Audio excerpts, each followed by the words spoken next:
दोस्तों, मेरा नाम है कुमकुम बिनवाल। पांचवें चरण का मतदान निपटते निपटते वो गोदी चैनल जो पिछले 10 सालों से मोदी जी की भक्ति में लगे हुए थे, उनके अंदर भी अब क्रांति शुरू हो गई है।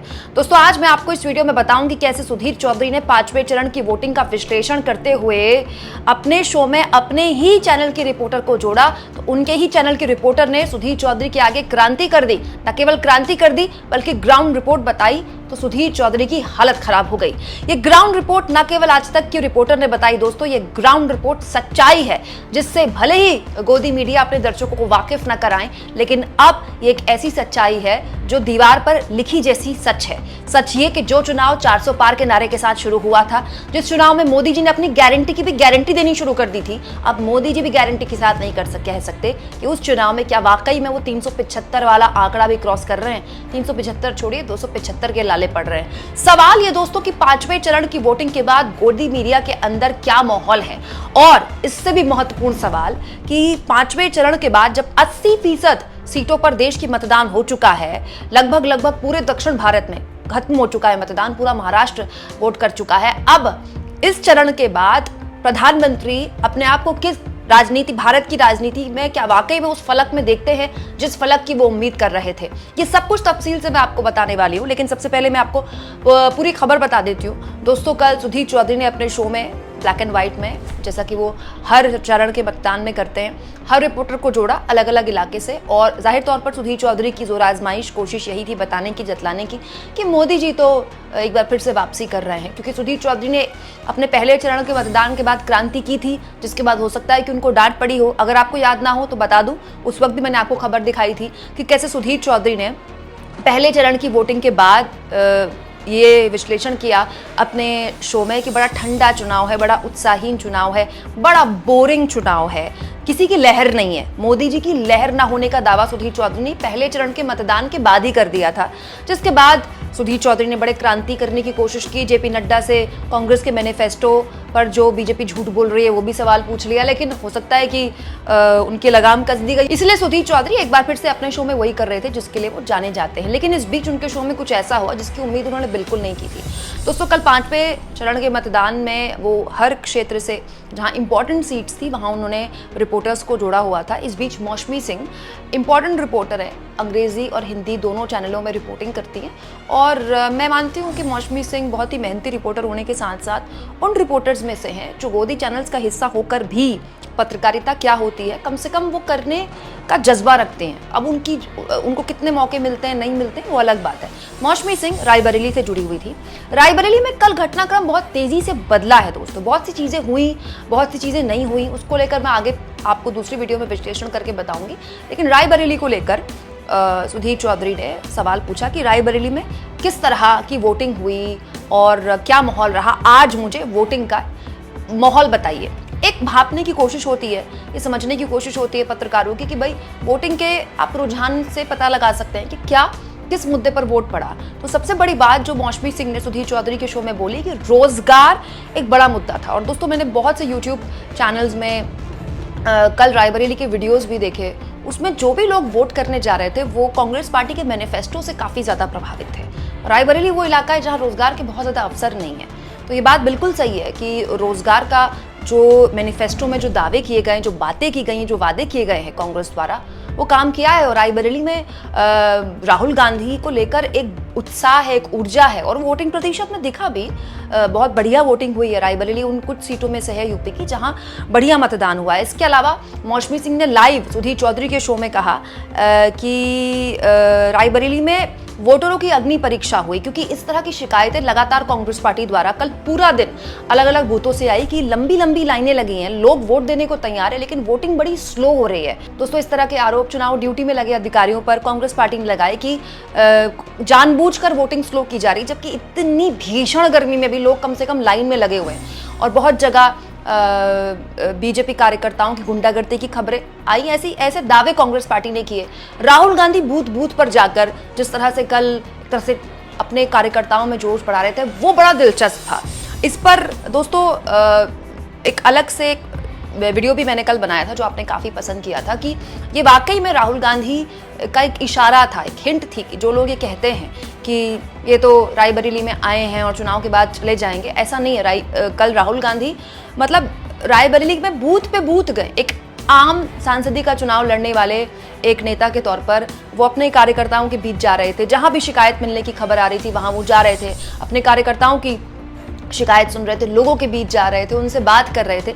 ये अपने आप में बड़ा हौसला बढ़ाता है और लोगों के बीच ये मैसेजिंग जाती है कि नहीं, राहुल गांधी तो यहाँ ठहरने के लिए आए हैं, राहुल गांधी थोड़ी यहाँ से चले जाएंगे, राहुल रायबरेली के ही हैं। ये बातें कल वोटर्स को मैंने सुना है बोलते हुए कि रायबरेली के हैं राहुल। इसके अलावा एक जो बड़ी दिलचस्प चीज़ सुधीर चौधरी के शो में हुई दोस्तों, प्रदीप गुप्ता जो कि एक्सिस माई इंडिया का ओपिनियन पोल, एग्जिट पोल्स वगैरह करते हैं और उनके एग्जिट पोल काफ़ी सही भी साबित होते हैं। आज तक के लिए वही एग्जिट पोल करते हैं, वही ओपिनियन पोल करते हैं। एक्सिस माई इंडिया के प्रदीप गुप्ता उनके साथ जुड़े थे, तो प्रदीप गुप्ता ने ये कहा कि ट्रिपल एक तरह से बैकफुट पर रही कांग्रेस की। एक तो अमेठी से नहीं लड़े राहुल गांधी और उसके बाद वो रायबरेली से लड़े और उसके बाद उन्होंने वायनाड की सीट छोड़ी। ये बहुत सी बातें जो पिछले कई दिनों से गोदी मीडिया कह रही है, जो गोदी मीडिया का नैरेटिव है।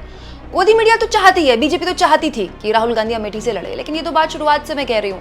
हाँ, बैकफुट वाली बात पर, ट्रिपल बैकफुट वाली बात पर सोनिया गांधी का भी जिक्र किया प्रदीप गुप्ता ने और सुधीर चौधरी ने कि सोनिया गांधी भी रायबरेली छोड़कर चली गई। तो जबकि प्रदीप गुप्ता भी इतने लंबे टाइम से पत्रकारों के बीच उठते बैठते तो हैं ही, पत्रकार नहीं है तो, और सुधीर चौधरी तो खुद को पत्रकार कहते ही हैं, तो उन्हें पता होना चाहिए कि सोनिया गांधी की तबीयत दोस्तों अब ठीक नहीं है।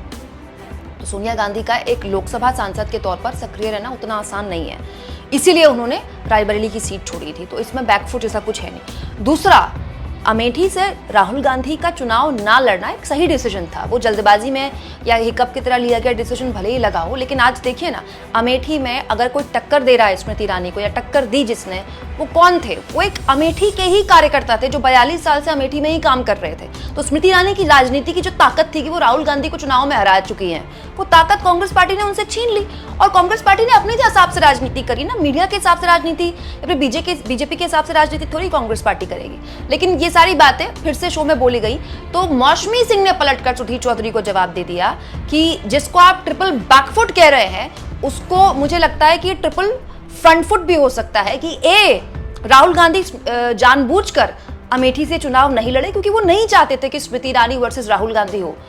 2, राहुल गांधी रायबरेली से चुनाव लड़े जो उनकी माताजी की सीट है। 3, सोनिया गांधी नहीं उस हालत में नहीं थी कि वो चुनाव लड़े। तो ये एक बड़ा एक मोमेंट था सुधीर चौधरी के शो में, मोमेंट था। हालांकि सुधीर चौधरी बर्दाश्त नहीं कर पाए, उन्होंने तुरंत उसको वाइंड अप करने की कोशिश की, उस किसी भी तरह की लड़ाई से या रिपोर्टर की क्रांति से बचने की कोशिश की सुधीर चौधरी ने। लेकिन जो बात मौसमी सिंह ने अपने चैनल में सुधीर चौधरी और उनके चैनल के लिए ओपिनियन पोल, एग्जिट पोल करने वालों को बताई दोस्तों, वो फील्ड की सही बात है। और ये जो नैरेटिव गोदी मीडिया के एंकर सोचते हैं कि स्टूडियो में बैठकर आप बना सकते हैं, अगर आप बना सकते हैं नैरेटिव तो बना दीजिए। बताइए, मतलब प्रधानमंत्री मोदी तो इतनी रैलियां कर चुके हैं, किस रैली में आपको इस तरह की भीड़ दिखाई दे रही है? 3 दिन पुरानी ये वीडियो है दोस्तों, जिसको लेकर अब यूपी में चर्चा होने लगी है। 5वें चरण के मतदान के 1 दिन पहले, माफ कीजिएगा 2 दिन पुरानी वीडियो है, प्रयागराज के फूलपुर की ये वीडियो है। यहाँ पर आप देखिए कहाँ पर स्टेज और जहाँ पर नेता माइक में बोलते हैं उसके बीच का फर्क खत्म हो गया। मतलब समाजवादी पार्टी के अखिलेश यादव और कांग्रेस पार्टी के राहुल गांधी यहाँ रैली करने आए, रैली का रैला बन गया। पुलिस कंट्रोल नहीं कर पाई, पुलिस की सांसें थमने को तैयार थी। पुलिस ने दोनों नेताओं से कहा कि आप जल्दी से जल्दी 10 से 12 मिनट में रैली खत्म कीजिए, नहीं तो भगदड़ के हालात मच जाएंगे। और ये सारे लोग कौन थे? ये राहुल गांधी की नौकरी की बात सुनने के लिए आए थे। ये सारे लोग कौन थे? ये राहुल गांधी के संविधान की बात सुनने आए थे। ये सारे लोग कौन थे जो अखिलेश यादव के पीडीए की बात सुनने आए थे, पिछड़ा दलित अल्पसंख्यक की बात सुनने आए थे? तो ये कह देना अब भी 5वें चरण के मतदान में कि सब कुछ डन डील है, मुझे लगता है कि गोदी चैनल्स के शोज में आपको हिंट मिल जाएगी ये समझने के लिए, ये जानने के लिए कि इस वक्त गोदी चैनल्स के अंदर भी क्या चल रहा है।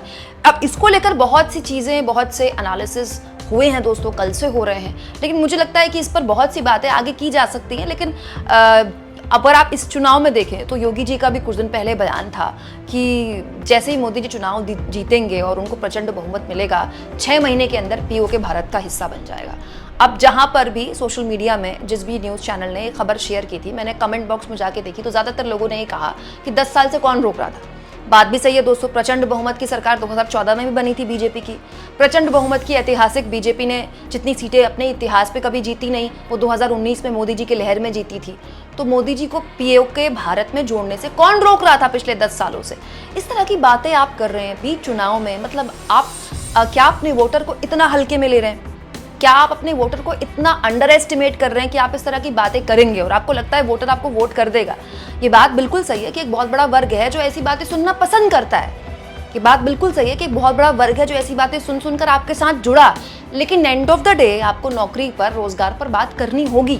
और ये चाहे बीजेपी वाले माने या ना माने, गोदी मीडिया माने या ना माने, कांग्रेस के मैनिफेस्टो का जितना प्रमोशन मोदी जी ने किया है, मतलब कांग्रेस पार्टी चाह के भी इतना नहीं कर सकती।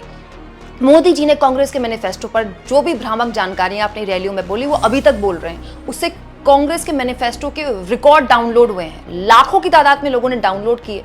एक आदमी डाउनलोड करता है तो 4 लोगों में बांटता है। लोगों ने पढ़ा और यही तो कांग्रेस पार्टी चाहती थी। उसमें नौकरी की बात है, उसमें महिलाओं को सालाना पैसा देने की बात है। अब उस पर हम बहस कर सकते हैं कि इस तरह से क्या इकोनॉमी चलेगी, क्या वाकई में कांग्रेस पार्टी को आज तक इतने सालों से ये सब करने से कौन रोक रहा था।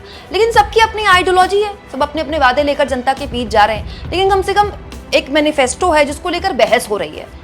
और सबसे इंपॉर्टेंट, जिसके लिए मोदी जी को मास्टर स्ट्रोक कहा जाता था, मोदी जी को सबसे बड़ा नेता कहा जाता था। हर चुनाव दोस्तों, हर चुनाव, किसी भी राज्य का चुनाव हो या देश का 2014 का चुनाव हो, 2019 का चुनाव हो, मोदी जी ही नैरेटिव सेट करते थे और बाकी पार्टियां उसको फॉलो करती थी, या फिर बाकी पार्टियां कोई गलती करती थी और मोदी जी उसको हाथों हाथ लेकर उसके बाद उस गलती को इस तरह से प्रेजेंट करते थे कि वो मोदी जी के समर्थन में चली जाती थी। लेकिन इस बार के चुनाव में ऐसा कुछ भी नहीं हो रहा। नैरेटिव सेट कर रहा है दोस्तों विपक्ष, और उसके लगातार जवाब में मोदी जी हैं। मोदी जी लगातार एक नेशनल नैरेटिव की खोज में है। 5वां चरण का मतदान खत्म हो गया है, लेकिन मोदी जी कभी मछली पर बात करते हैं, कभी सावन में नॉनवेज खाने का विरोध करते हैं, फिर मोदी जी मंगलसूत्र पर आते हैं, फिर मोदी जी सीधे मुसलमानों को घुसपैठिया कह देते हैं, फिर मोदी जी 4 कमरों से 2 कमरे छीन लेंगे आ जाते हैं, फिर मोदी जी भैंस छीनने में आ जाते हैं। लोग तो यहाँ तक मजाक करने लगे कि मोदी जी कहीं ये ना कह दें कि अगर आपके पास 2 हाथ हैं तो एक कांग्रेस पार्टी ले लेगी। सवाल ये दोस्तों कि प्रधानमंत्री मोदी दिन भर जो एक चैनल को 3-3 बार इंटरव्यूज दे रहे हैं, लगातार अखबारों को इंटरव्यूज दे रहे हैं, पूरा दिन न्यूज चैनल्स में उन्हीं की रैलियां कटती हैं, पूरा का पूरा ब्लैकआउट हो चुका है विपक्ष का। उसका फायदा क्या हो रहा है? क्या वाकई में वो नैरेटिव सेट हो पा रहा है जिसकी जोर आजमाइश, जिसकी कोशिश लगातार मोदी जी कर रहे थे? आपको इस 5वें चरण के मतदान में क्या कुछ आता और क्या कुछ जाता प्रधानमंत्री नरेंद्र मोदी के सामने दिखता है दोस्तों? कमेंट बॉक्स में जरूर लिखें और जितना हो सके चैनल को शेयर करें, सब्सक्राइब करें और थैंक्स और ज्वाइन के ऑप्शन से अगर आप चाहें तो कुछ आर्थिक मदद भी चैनल की कर सकते हैं।